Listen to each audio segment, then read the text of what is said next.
Vidya Bharati maths के YouTube channel पर आप सभी का हार्दिक स्वागत है। आज के इस वीडियो में हम सामान्य हिंदी के 15 अति महत्वपूर्ण ऑब्जेक्टिव प्रश्नों को हल कर रहे हैं और ये सारे सिलेक्टेड आईएमपी प्रश्न है, इसलिए वीडियो को पूरा देखिए। वीडियो पसंद आता है तो वीडियो को लाइक करें, अपने दोस्तों को शेयर करें और अभी तक चैनल पर सब्सक्राइब नहीं किया है तो चैनल को सब्सक्राइब करके बेल आइकन को प्रेस कर दे ताकि नया वीडियो जब भी अपलोड हो उसका नोटिफिकेशन आपको मिल सके और आप हिंदी की बहुत ही शानदार तैयारी कर सके। चलिए वीडियो शुरू करते हैं। क्वेश्चन नंबर 1 कह रहा है प्रत्यक्ष शब्द का विलोम शब्द है। प्रत्यक्ष शब्द का विलोम शब्द क्या होगा? तो प्रत्यक्ष का विलोम शब्द ऑप्शन देखते हैं, समक्ष, विपक्ष, परोक्ष या दक्ष। तो प्रत्यक्ष शब्द का विलोम शब्द जो होगा वो परोक्ष हो जाएगा। सी विकल्प आपका बिल्कुल सही उत्तर हो जाएगा। यदि आपसे प्रश्न ऐसा किया जाए कि प्रत्यक्ष शब्द में कौन सी संधि है, प्रत्यक्ष शब्द में कौन सी संधि है, तो आप बड़ी आसानी से इसमें पहचान सकते हैं कि 4 वर्ण आपको याद रखना है। अंतस्थ व्यंजन, 4 अंतस्थ व्यंजन होते हैं। कौन कौन से? य, र, ल और व। इनके आगे यदि आधा वर्ण, तो यहाँ देखिए य के आगे आधा त दिख रहा है, इसलिए इसमें जो संधि होगी वो आपकी यण संधि होगी। यदि आपसे प्रश्न पूछा जाए कि इसका संधि विच्छेद क्या होगा, तो इसका संधि विच्छेद होगा प्रतिधन अक्ष। प्रतिधन अक्ष बराबर प्रत्यक्ष, ये इसका संधि विच्छेद होगा। ठीक, तो इतनी इंफॉर्मेशन अपने को इस प्रश्न में याद रखना है। क्वेश्चन नंबर 2, लिंग की दृष्टि से दही शब्द क्या है? स्त्रीलिंग है, पुल्लिंग है, नपुंसकलिंग है या उभयलिंग है? तो लिंग की दृष्टि से दही शब्द जो है ये आपका पुल्लिंग शब्द होगा। बी ऑप्शन आपका राइट आंसर रहेगा। प्रश्न संख्या 3, लौकिक शब्द में, लौकिक शब्द में प्रत्यय है। लौकिक शब्द है, इसमें प्रत्यय बताना है कि प्रत्यय क्या होता है। और हम जानते हैं कि प्रत्यय कहाँ लगता है? शब्द के पीछे लगता है। तो ऑप्शन दे रखे हैं लोइक, कीक, अक या ईक। तो लौकिक शब्द में जो प्रत्यय होगा वो ईक प्रत्यय होगा। डी ऑप्शन हमारा बिल्कुल सही उत्तर हो जाएगा। आगे बढ़ते हैं क्वेश्चन नंबर 4 की ओर। प्रश्न नंबर 4 है, निम्न में से शुद्ध शब्द है, शुद्ध शब्द का चयन करना है। तो पूजनीय, पूजनीय, पूजनीय या पूजनीय। तो इन चारों में से शुद्ध शब्द जो होगा वो आपका ऑप्शन सी में रहेगा। ऑप्शन सी पूजनीय, ये आपका शुद्ध शब्द हो जाएगा। तो ऑप्शन सी राइट आंसर हो जाएगा। प्रश्न संख्या 5, अपने हाथ से स्वयं काम करो वाक्य का शुद्ध रूप होगा। अपने हाथ से स्वयं काम करो, इस वाक्य का शुद्ध रूप क्या होगा? अपना काम स्वयं करो। बी है अपने से अपना काम करो, स्वयं से काम करो, हाथ से अपना काम करो। तो इन चारों विकल्प में से जो सही उत्तर वाक्य का शुद्ध रूप होगा वो होगा अपना काम स्वयं करो। ए ऑप्शन आपका बिल्कुल सही उत्तर हो जाएगा। क्लियर है?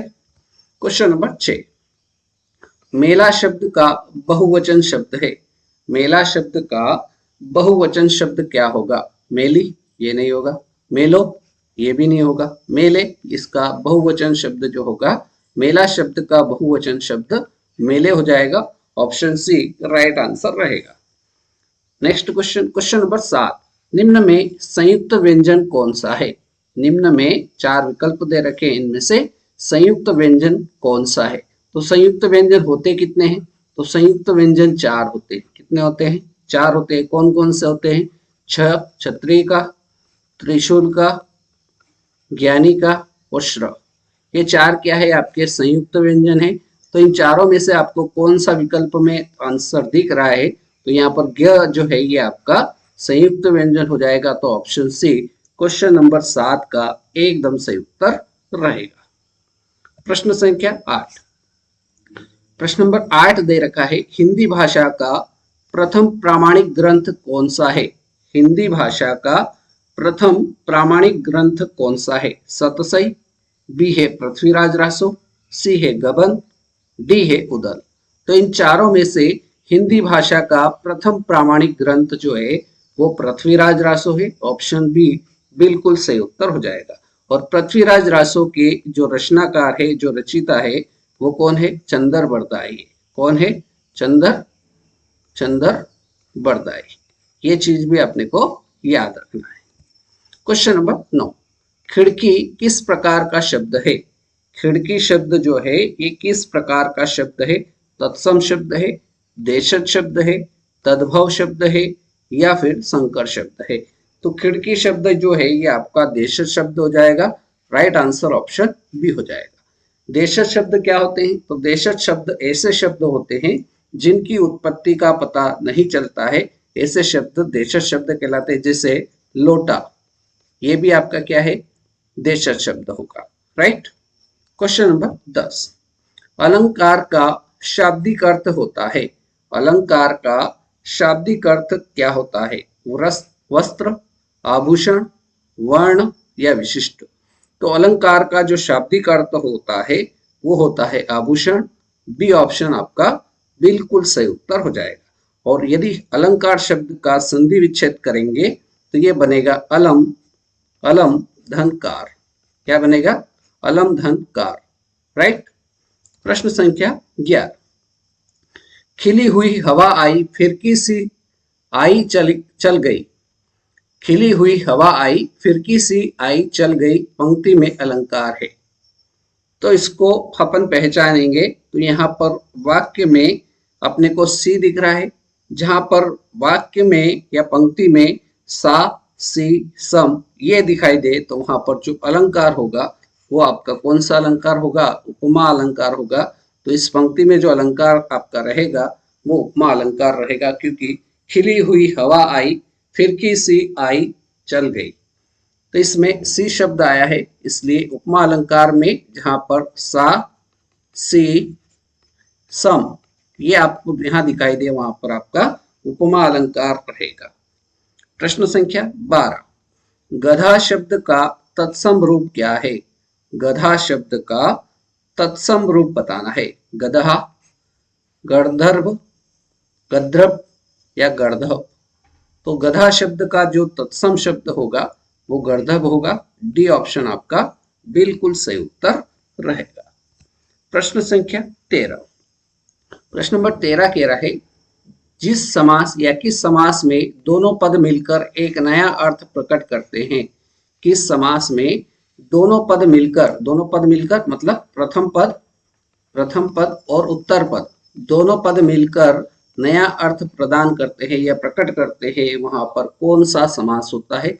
ऑप्शन दे रखा है बहुब्रीहि समास, कर्मधारय समास, तत्पुरुष समास या अव्ययी भाव समास। तो जिस समास में दोनों पद मिलकर एक नया अर्थ प्रकट करते हैं वहां पर जो समास होता है वो आपका बहुब्रीहि समास होता है। तो इसका राइट आंसर ऑप्शन ए हो जाएगा। जैसे इसका उदाहरण देखते हैं, लंबोदर, लंबोदर। राइट। तो लंबा है उधर जिसका अर्थात भगवान गणेश। तो तीसरा अर्थ आ रहा है। ठीक है। तो यहाँ पर जो समास होगा ये आपका बहुब्रीहि समास हो जाएगा। प्रश्न संख्या 14, जो किसी शब्द के पूर्व लगकर उस शब्द का अर्थ बदल देता है उसे कहते हैं। जो किसी शब्द के पूर्व या आगे लगकर उस शब्द का अर्थ बदल देता है उसे क्या कहते हैं? समास कहते हैं, उपसर्ग कहते हैं, प्रत्यय कहते हैं या लिंग कहते हैं? तो जो किसी शब्द के पूर्व लगकर उसका अर्थ बदल देता है उसको उपसर्ग कहते हैं। राइट आंसर ऑप्शन बी हो जाएगा। और आज के इस वीडियो का हमारा अंतिम प्रश्न, प्रश्न संख्या 15, निम्न में से कौन सी दिनकर की रचना नहीं है? दिनकर जी की रचना नहीं है वो हमें बताना है। कुरुक्षेत्र, ये आपके रामधारी सिंह दिनकर की रचना है। ऑप्शन बी दे रखा है मृगनयनी, ये रामधारी सिंह दिनकर की रचना नहीं है। ऑप्शन सी दे रखा है उर्वशी, ये रामधारी सिंह दिनकर की रचना है। रश्मिरथी, ये भी दिनकर जी की रचना है। तो हमें प्रश्न में पूछा गया था कि कौन सी रचना दिनकर जी की रचना नहीं है, इसलिए इसका सही उत्तर मृगनयनी ऑप्शन बी हो जाएगा। अब मृगनयनी किसकी रचना है? तो ये भी हमको याद रखना है। मृगनयनी जो रचना है ये आपकी वृंदावन लाल वर्मा जी की रचना है। किसकी रचना है?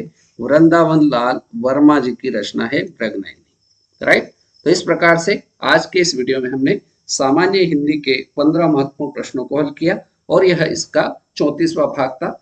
उम्मीद करता हूं सारे प्रश्न आपको समझ में आए होंगे। यदि आपने इसके बाकी पार्ट नहीं देखे हैं तो प्लेलिस्ट में जाकर हिंदी व्याकरण नाम से प्लेलिस्ट बनी हुई है, या फिर वीडियो के डिस्क्रिप्शन में प्लेलिस्ट की लिंक दे रखी है, वहां जाकर आप इसके बाकी पार्ट देखकर सामान्य हिंदी की बहुत ही शानदार अच्छी तैयारी कर सकते हैं और आप हिंदी में पूरे नंबर ला सकते हैं अगर आप अच्छी तैयारी सारे वीडियो देखकर करोगे तो आज के इस वीडियो में फिलहाल इतना ही। अगले वीडियो में फिर मुलाकात करेंगे नए प्रश्नों के साथ। तब तक के लिए जय हिंद, जय भारत, वंदे मातरम।